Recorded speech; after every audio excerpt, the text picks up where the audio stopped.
everyone. Welcome back to The Presumption and our continued conversation with Chris Cuomo, also known as the Mo Man. You know, last week we talked about the presumption of innocence. Does he really believe in it? I don't know.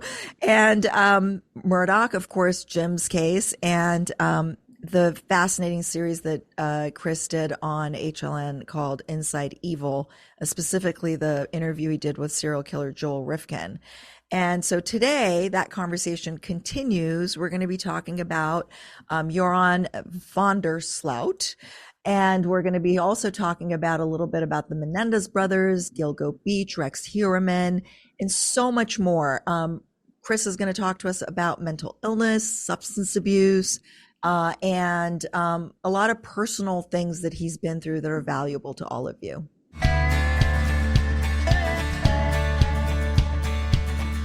Jim, you want to get into Natalie Holloway a little bit? Yeah, sure, Chris. You interviewed, I'll mispronounce his name.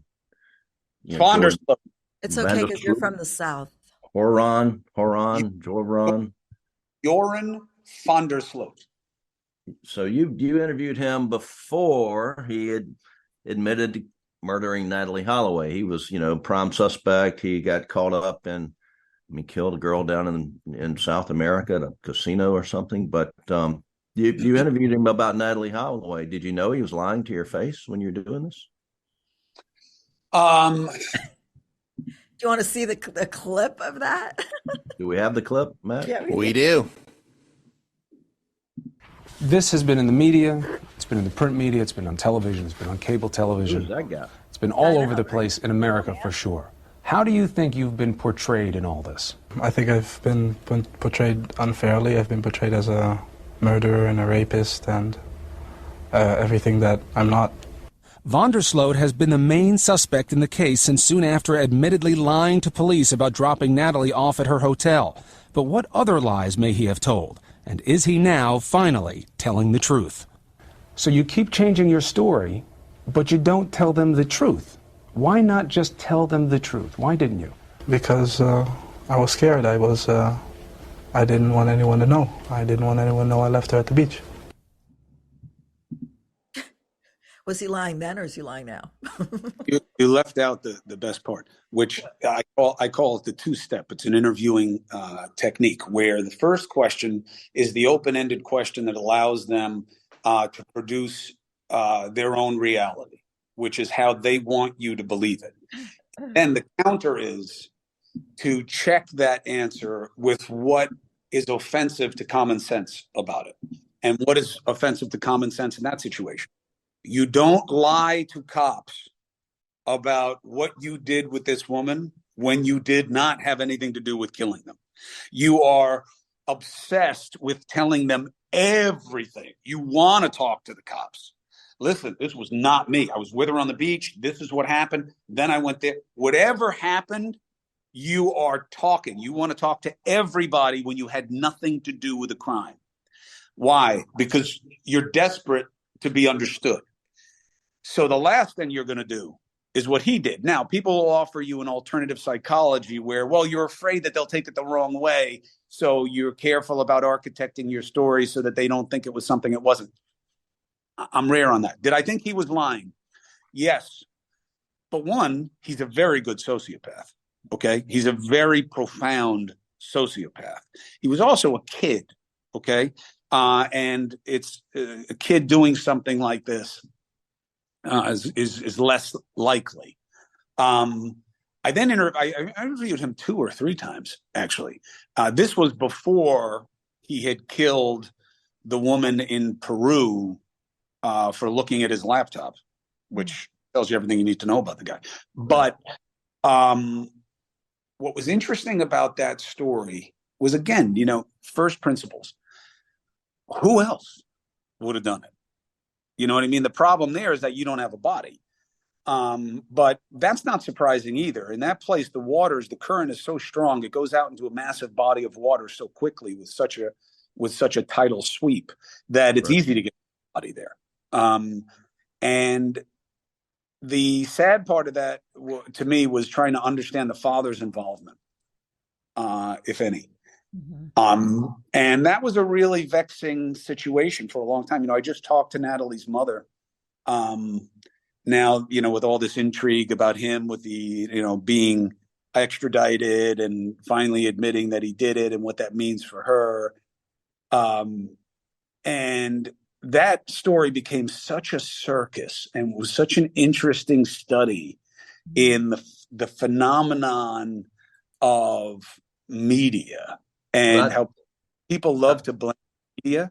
But I'm telling you, I've been in this business 25 years. Okay. And you can criticize this, and nothing is true all the time. But the media tells you what you want to hear. If you were interested in the funding bill for Ukraine, and that's what rated, it's all we would do until it stops.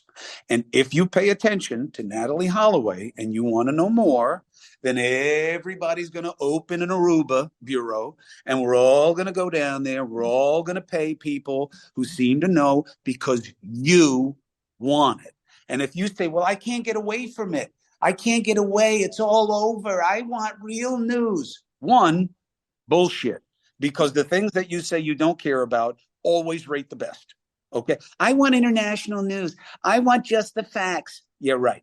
That's why in political coverage, it's 80-20 confirmation bias in coverage, that you go to the place that says what you want to be true. And this case was proof of that. If Natalie Holloway didn't rate for successive days, it would automatically have moved down in the lineups. This is an absolute matter of fact. The media stays on nothing that doesn't rate, nor should it, by the way, because you are serving the people's interests. And if this is what you're interested in, then fine, but that's on you, not on me. You order from the restaurant. I have the menu. And if you order off the menu, I'll give it to you. Sometimes I suggest things as specials. You may like what I suggest. You may not like what I suggest, but it's your choice what to eat. Here's what we see there, Chris, and you're touching on the point that I was going to ask next is, and I think you were interviewed and called it debatable, but I mean, you have a beautiful, attractive white woman who goes missing in Aruba, and every day, I'm not here to play the race card, but it happens. People get killed every day in very similar situations, and it doesn't make the front page of the international news.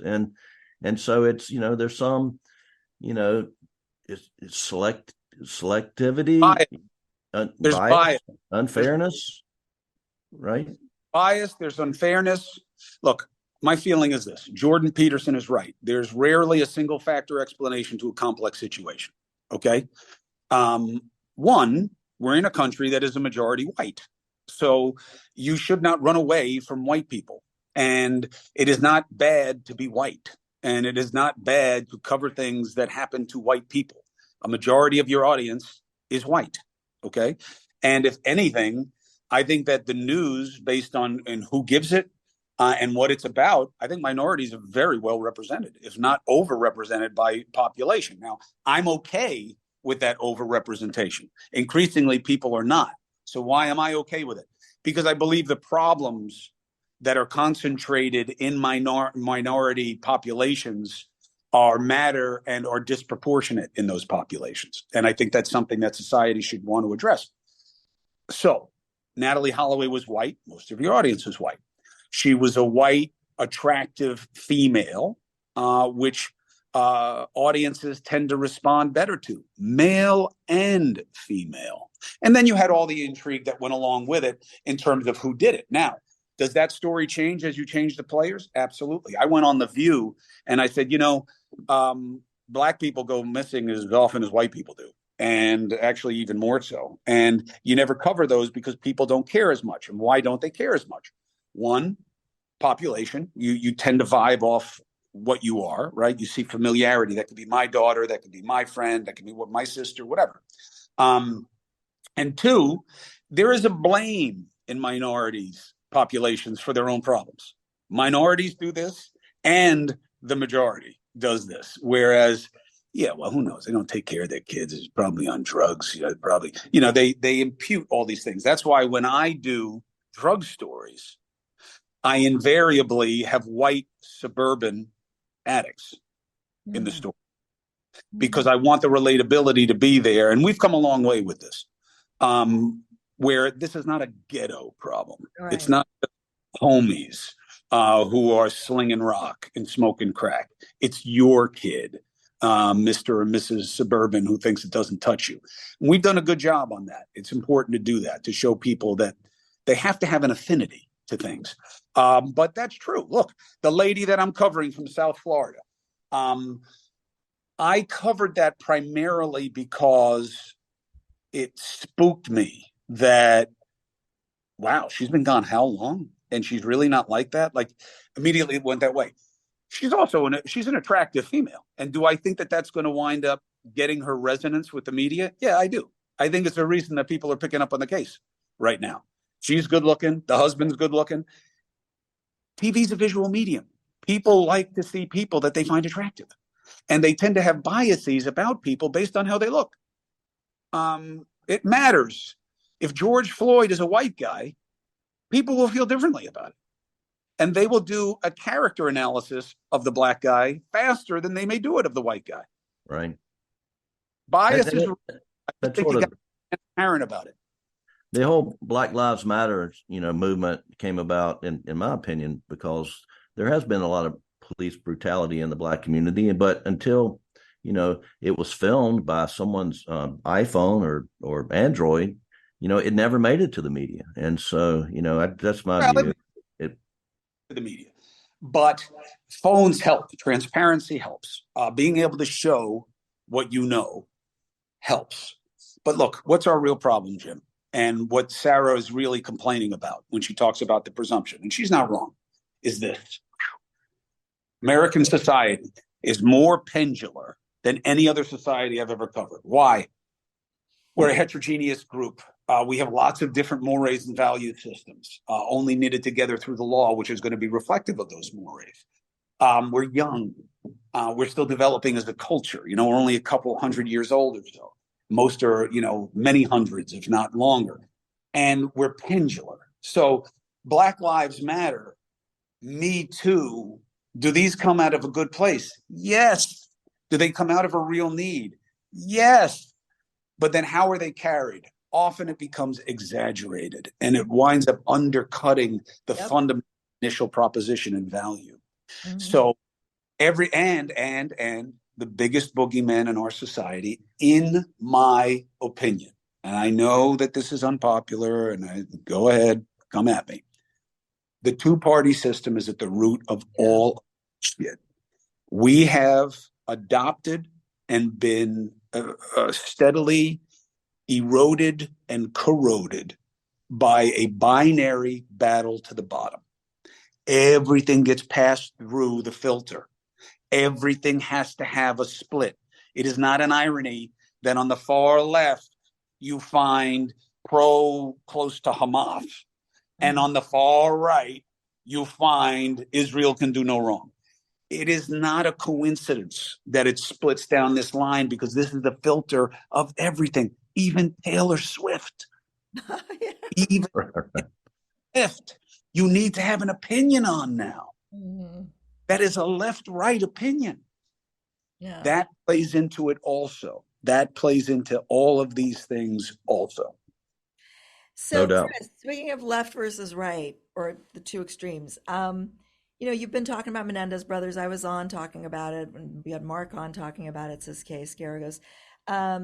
You also, back in the day when you were youngin', like with the other interview, you interviewed one of the brothers. I confused their names when he was in prison, I think when you were at CNN. And, you pretty much were like, they did this, they killed their parents, rich kids from Beverly Hills, they're making privileged excuses. They did kill their parents. Right.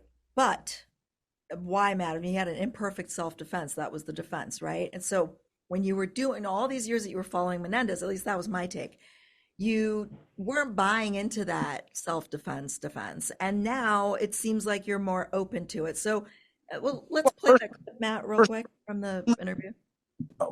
It is, it's a perceived weakness. And I would submit that even my friend Sara is trying to use this as a cudgel against me right now. It is a weakness to change position. No, it's not. I just want to know what changed. Like what? Because I listen, think let me say something. Let me say something. bit. You with me? I'm all over the spectrum of abuse. I represent battered women. I represent people accused of abuse or abusers. So I've seen it all, but I can't imagine, and Mark said this too, that any prosecutor could get up today and say, don't listen to the abuse excuse.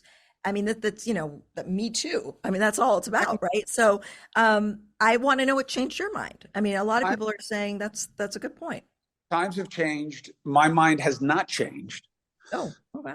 Because even if you were abused, our system is not sophisticated enough to change the analysis of your ability to form intent as a function of altered chemical triggers from trauma that go into your process of forming intent. We're not there yet.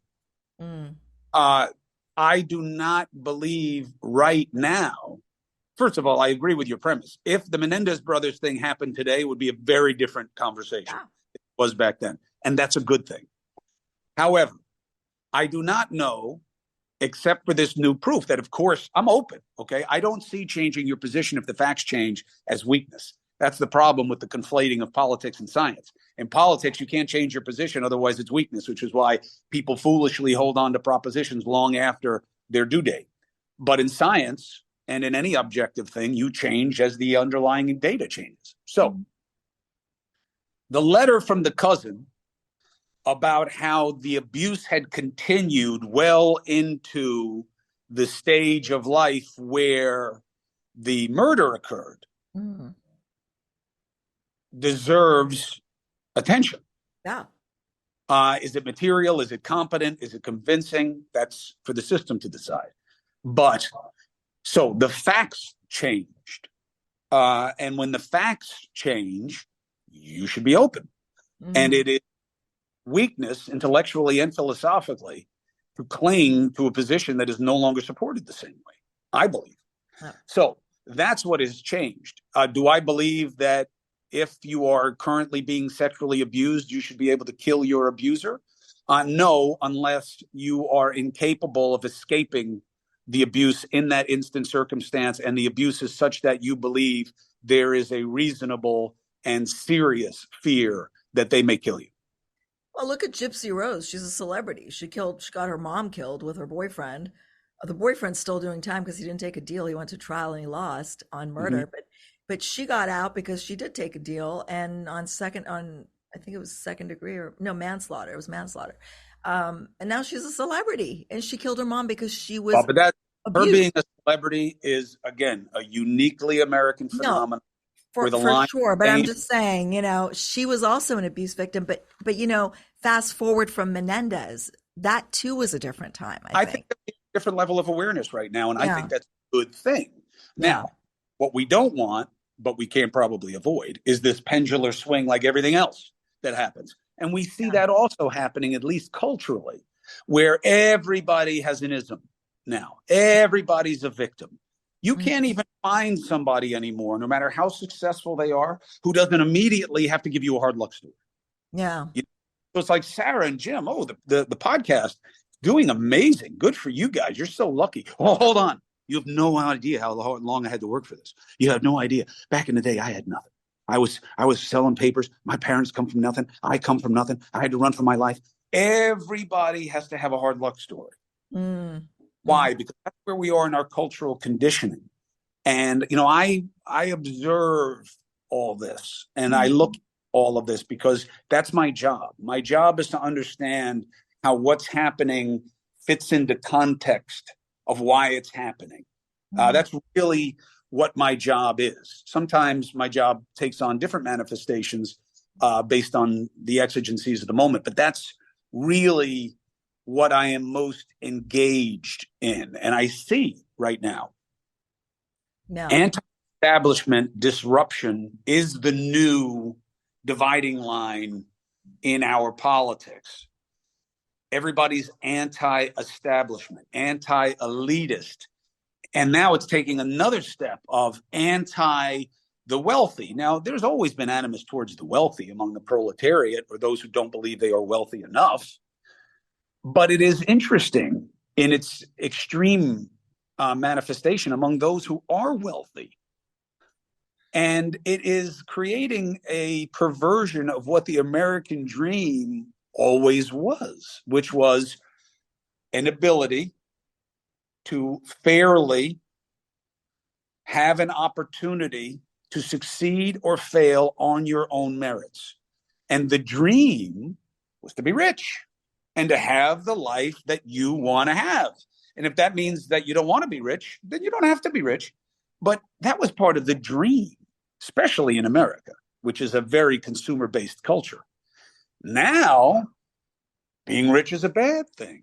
But now it's swinging back so that Trump getting hit with this big fine for doing what rich people do, you now have these people coming out and saying, well, then all commercial real estate guys are going to go to prison because they all play with their books. And then other people say, well, I don't get to do that. See, so it swings. And we have to be careful of the amplitude and the duration of the swings. And I think that we see that in the law, and I see it in our culture because they are related. So I know we got to wrap this up because I know you have a show and all these things to do. Jim had some questions for you on a more personal level, but I, of course, know the answers because I went through a lot of this with you over the recent past. And a fun fact for our listeners and viewers and Matt and Jim, I've known Chris way too long. I think we met through a friend, and then I sourced stories for him, but way before I was in front of camera. And so Sarah's much older than I am, by the way. Yeah. Continue. I'm aging well then. I don't know. You are. Yeah. So Jim, always asks about you. And so I said, well, just ask him yourself, when we have him on the show. Yeah. So, well, I'm older than both of you, and a lot older actually, but no, Chris, I mean, you went through your own hell at CNN, and your brother went through, I was pulling for both of you and your brother, covering your brother and that as being governor and under the accusations he was under. I know that was a tough time. I mean, how'd you get through it? And I know it made you a better person, but what's your advice to people who are going through this? Maybe a different person. I don't know about better, and I don't know about being through. Now, I have a different perspective. Contrary to what I just explained about what's happening in our culture, I believe that there's little appetite from the public, and there's little appetite for me from internally for lamentation. I don't see any real value in it personally, and I don't think anybody gives a shit, and I don't think anybody's feeling sorry for me. And I think that there's good reason and bad reason for that. And either way, I accept it. Am I through it? No. It is haunting, and I am haunted and hunted.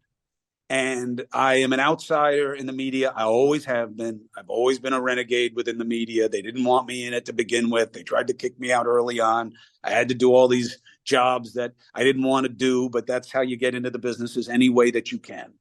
And I'm okay with all of it. But you left CNN and it fell apart. I mean, everyone knows that. It's like the minute you left, the shit went down. CNN. I did not leave. Well, I got fired. Whatever, okay. But once you were gone, by the way.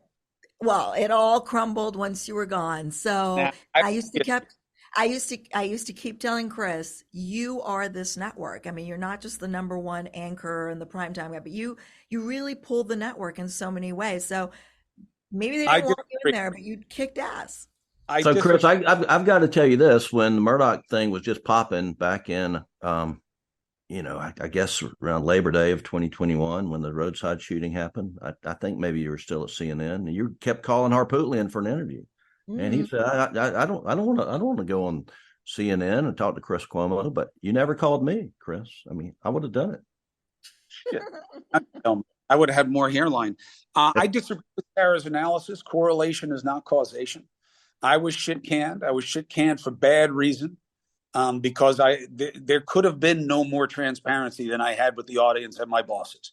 Everybody knew I was helping my brother. Everybody knew I wasn't covering my brother. And everybody who needed to know knew that I was not doing any of the things that eventually the media crowdsourced as a consequence. I never went after his accusers. I never helped him go after his accusers. I told him, you're not allowed to go after your accusers, whether that's right or wrong or fair or unfair. His party has rules, and an allegation is enough under their rules. And I never asked media to spin his story for him. And we know that that part has to be true, because there's zero chance that somebody wouldn't raise their hand immediately and say, what? He called me and asked me for a favor, because the media is not my friend. So it's not like they're protecting me. So that's why I'm still in litigation. I'm okay with being rejected by the business. I'm okay with people saying, you know what? You shouldn't be on TV when your brother's in that. These are fine judgments. I don't agree, but I understand the judgments. But I did not manipulate the media for my brother's advantage. I did not try to submarine his accusers. That didn't happen. And the idea that my bosses were in any way in the dark is demonstrably false. So I got to litigate. Why? Because I don't like being hit over the head with constantly being described as having been fired for lying about what I did to help my brother. And I don't care how many people say that they would have done the same things. I didn't do those things. That matters. And it's haunting. I had a big platform. Was I the big man at CNN? No. Anderson is the big man at CNN, and rightly so. You got Jake Tapper on politics. They got a whole team there that is probably as good as any in the business. And I think CNN is going to be fine. I have no problem with CNN. I care about and respect a lot of the people there, and I want that place to be nothing but successful. I have no hard on for CNN. However, I did have a big fucking platform. Yeah. And I had tremendous reach. And I hate that I lost it. And I didn't understand how much it meant to me personally. I didn't understand or appreciate how much what I did was a function of who I am. I always would say to people, you know, I'm not what I do. Like, this is my job. It really isn't a job to me. It matters to me in a way that I didn't want to acknowledge. And then I had to confront when I got shit canned and all these fake friends and everybody who had said nice things now were doing the opposite. I expected that. But that's the nature of the business. This is one of the worst businesses I've ever been around in my life. It makes politics look like it was very damaging to me because I had these waves. You know, Sara lived this with me. She's a tremendous friend. And I love her. I believe you don't get to pick your relatives, but you do get to pick your family. You get to pick who matters to you, who you're going to be there for if you're a call away in trouble. That's the measure for me. That to me, that's love. Is what's wrong with you as important to me as what's wrong with me.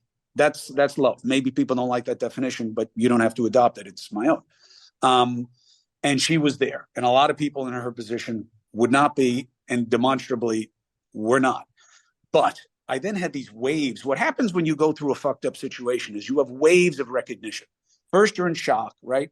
And it's not like the stages of grieving. But I then learned at some point that, Jim, that I had done this to my wife and kids and to my friends, that I had unconsciously, even Sara, like all these people in my life, I had put in a position to now have to own my brother's situation, which I was not aware of in the moment. And my therapist would say to me, who's become like a life coach to me over the years, what are you talking about? Do you know how many times I told you this was going to happen? Do you know how many times I said that? And I did offer twice based on his advice. I offered to quit.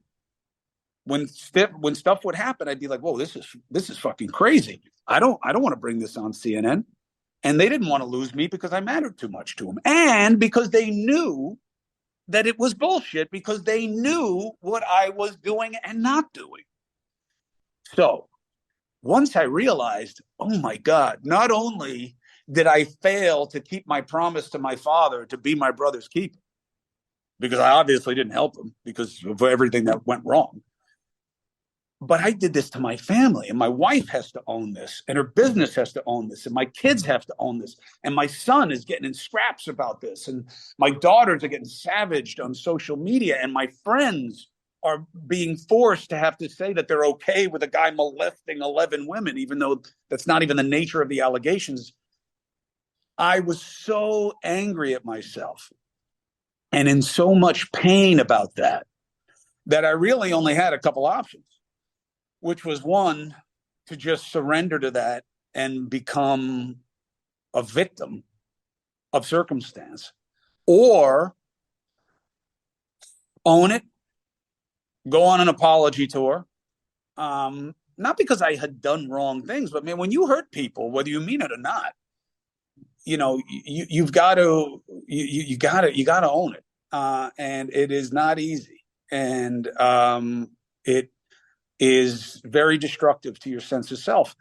And I turned inwards, drank a lot, and eventually had to stop that because I just wasn't able to be who I need to be. I was just hiding from myself. Mm-hmm. And I decided eventually to just lean on philosophy, because that's always been my way. I'm not really a religious person. I choose to have faith. I don't proselytize. I don't put it on anybody else. I don't believe it makes you a good or better person.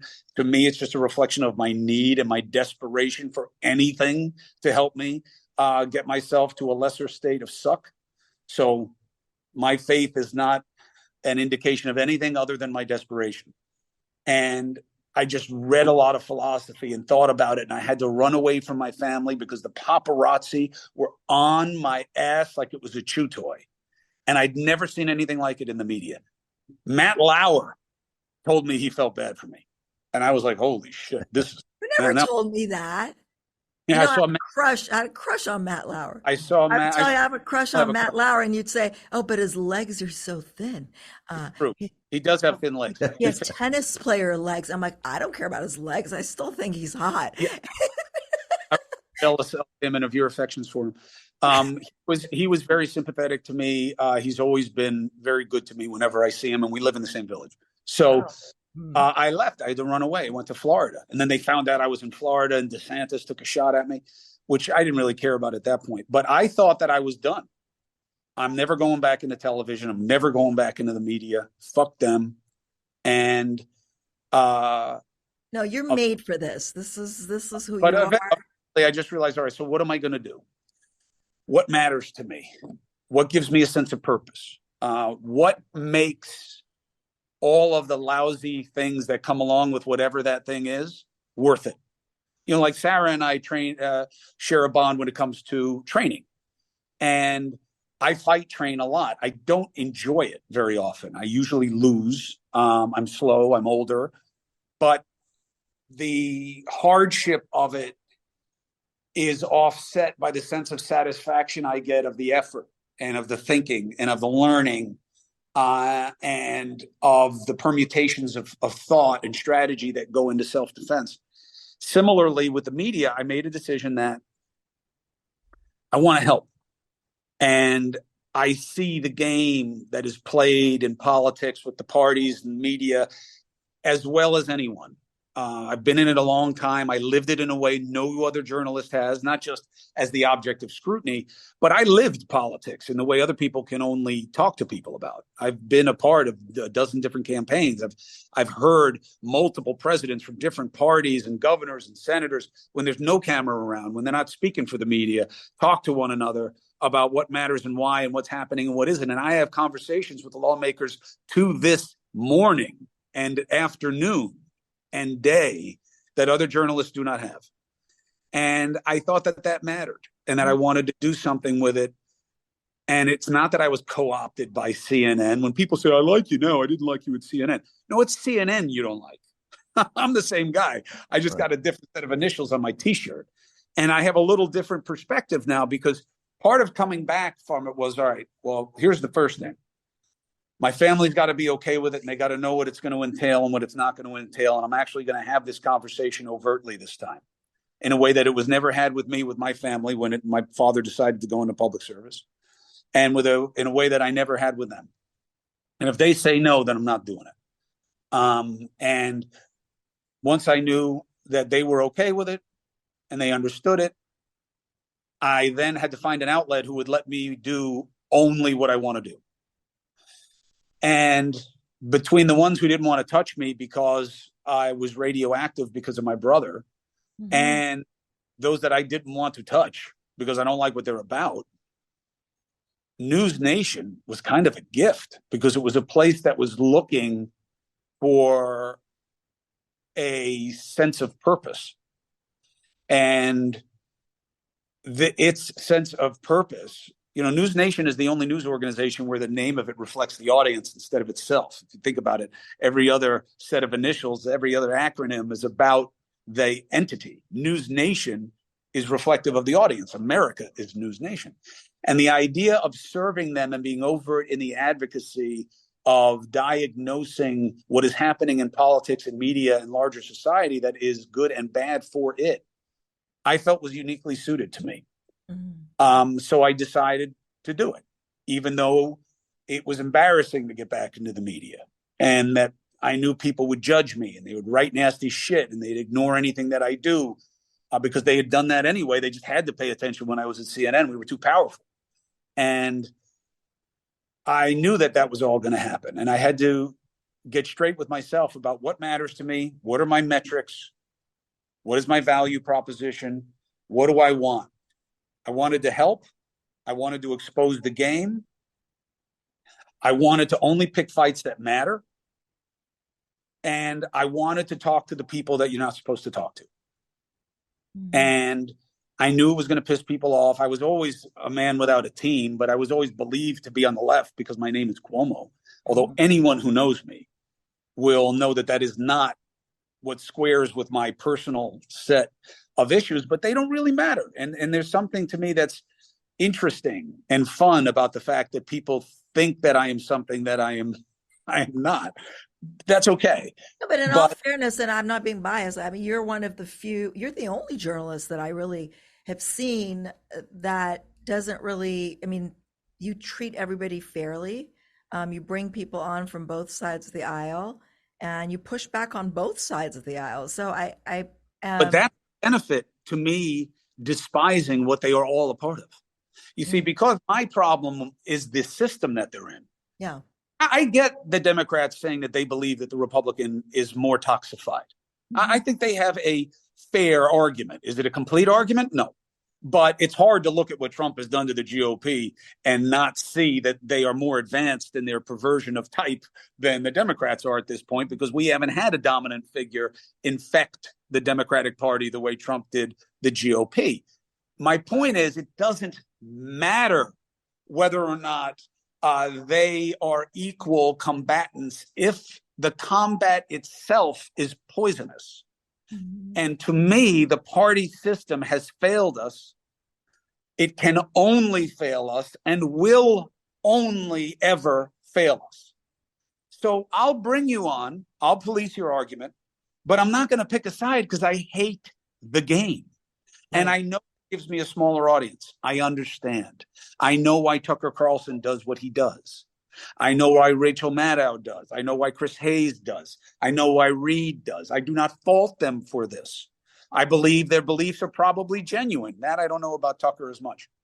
But I don't want to be part of a side of a game that I think is destructive to people's interests and to the democracy. So it's easy for me to have on people I'm not supposed to go with. It's easy for me to go and sit with a bunch of conservatives. I'm not troubled by people's beliefs. I'm troubled about what they do and don't do as a function of those beliefs. So I think we need more of it, and more I'm going to have people on my show that people don't like. I had on the Green Prince about what's happening in Israel, and he is very pro-Zionist and anti-Hamas, and all the pro-Palestinian people went bad on me, even though the guy's father is one of the founders of Hamas. And they all said, I hate Palestinians. I have on Bassem Youssef, who was the Egyptian Jon Stewart, and he makes the case for how Arabs see Israeli occupation. Oh my God, I've gone bad on the IDF. I've gone bad on the Zionists. Why? Because everybody's got to process it through a side. Mm-hmm. Is open. And I am now an advocate, and I know journalists aren't supposed to say that, but I am saying it. I am an advocate for people to leave the parties, to become free agents, to be independent, critical thinkers, and force the system to change such that primaries are open, so we stop being held hostage by the fringe, because that's where they get you, is in the primary structure. And we see it everywhere. It corrodes law and justice. Look what's happening in our politics, where we now spend more time prosecuting our opponents than working with them, for sure, and debating against them. Mm-hmm. We prosecute. That's what we do. And one side will say, this is terrible. Look at what they're doing. And as soon as they have the numbers, they do the same fucking thing. Yeah. Why? Because it works. And that's why we all have a mutual enemy. And it is the game. Attack the game. So that reminds me, I got to send some free agent merchandise to Jim, because I bought a bunch of stuff. The money goes to charities, right, Chris? Yes. Trying to get a big enough number where I'll be impressed when I give it away. So I bought so much stuff. I bought like $2,500 worth of stuff. Good, like when it good. first I like it. You're only like 3 times behind me. So here's the thing. So right now I'm doing what only I can do, which is make a good idea bad, because I'm going to have this. I'm having a looming tax burden because I have the money. So technically it's income, because I have it set up through any other organization, and I'm waiting for it to get impressive enough. It's like 15 grand, but I want it like 50. I want it 75. I wanted to be able to make a number of donations in the name of these people to universal causes that'll be like impressive to me. You know what I mean? I got like 15, 17 grand right now. And I know people go, oh, it's so much money. No, it's not. It's not enough for me to feel like we're really doing something. So right now I'm just, holding on to income that I'm sure I'll get audited for at some point. But so we've got two fishermen here, Jim Griffin and Chris Cuomo.